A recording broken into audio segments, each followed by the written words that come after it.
అందరికీ నమస్కారం.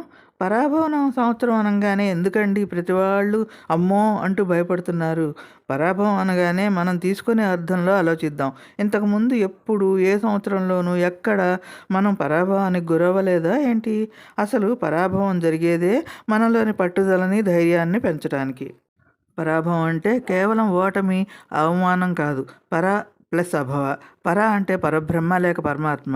అభవ అంటే పుట్టుక లేకపోవటం లేదా పునర్జన్మ అనేది లేకపోవటం. అంటే మనం పరబ్రహ్మ స్థితికి చేరితే సంసారం, జనన మరణాలు లేకుండా పోవటం అనే గూఢార్థం ఇందులో ఉంది. ఇక్కడ ఎవరన్నా ఏ విషయంలోనైనా మనల్ని పరాభవించారు అంటే మనలో ఉన్న అహంకారాన్ని, క్రోధ, లోభ, మోహ, మద మాశ్చర్యాలు, అలసత్వం వంటి దోషాలను తొలగించారని అర్థం. తద్వారా మనకి జ్ఞానం, భక్తి, వినయం వంటి సద్గుణాలు వస్తాయి. అటువంటి సద్గుణాలు ఉన్నవారు ప్రపంచాన్నే జయిస్తారు కదా! అందుకే ఈ పరాభవ పేరు మనకు అహంకారాన్ని జయించాలని గుర్తు చేయటమే కాకుండా మనకు వినయం నేర్పించే ఒక స్మరణ. ఎప్పుడైతే ఎక్కడైనా పరాభవం జరిగితే అదొక గుణపాఠంగా తీసుకోవాలే గానీ ఆత్మవిశ్వాసాన్ని, మనశ్శాంతిని కోల్పోకూడదు అని తెలియజేస్తుంది ఈ సంవత్సరం.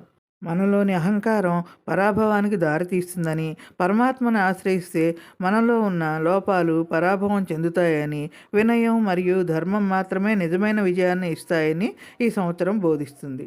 మనల్ని ఎవరైనా పరాభవించినప్పుడు మనకు ఆ పరాభవమే మరింత జాగ్రత్త, మరింత జ్ఞానం, మరింత బలాన్ని చేకూరుస్తుంది.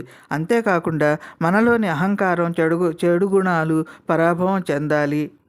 ఎందుకంటే మన జీవితంలో చాలా సమస్యలు అహంకారం వల్లే వస్తాయి కదా! కనుక ప్రతి మనిషిలో నేనే గొప్ప అనే భావం తగ్గాలి.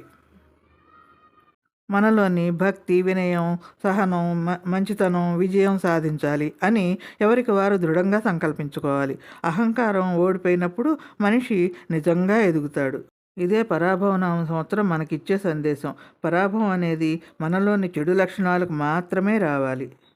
మనలోని అహంకారం, చెడు ఆలోచనలు వంటి లోపాలను సరిదిద్దుకొని కొత్త శక్తితో, నూతనోత్సాహంతో ముందుకు వెళ్ళాలి అని.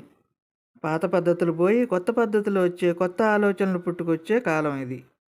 మన సంస్కృతిలో ప్రతి పేరు వెనుక లోతైన సందేశం దాగి ఉంటుంది. పరాభవం అంటే భయం కాదు, అది మనల్ని మనం గెలుచుకునే ఒక ప్రయాణం అని గుర్తుంచుకోవాలి. కాకపోతే ఒక్క విషయం, పేరులో పరాభవం ఉంది కాబట్టి మనం ఎవరితోనైనా మాట్లాడేటప్పుడు ముందు జాగ్రత్తగా కొంచెం వినయం, విచక్షత పాటిస్తే చాలు. అదే మనను విజయాన్ని, గౌరవాన్ని అందిస్తుంది. ఎవరెన్ని చెప్పినా పరాభవం అన్న పేరు చూసి భయపడి ప్రతి ఒక్కరూ కొంత జాగ్రత్త పడటాన్ని చూస్తారు. అది చాలదు మనం విజయాన్ని పొందటానికి.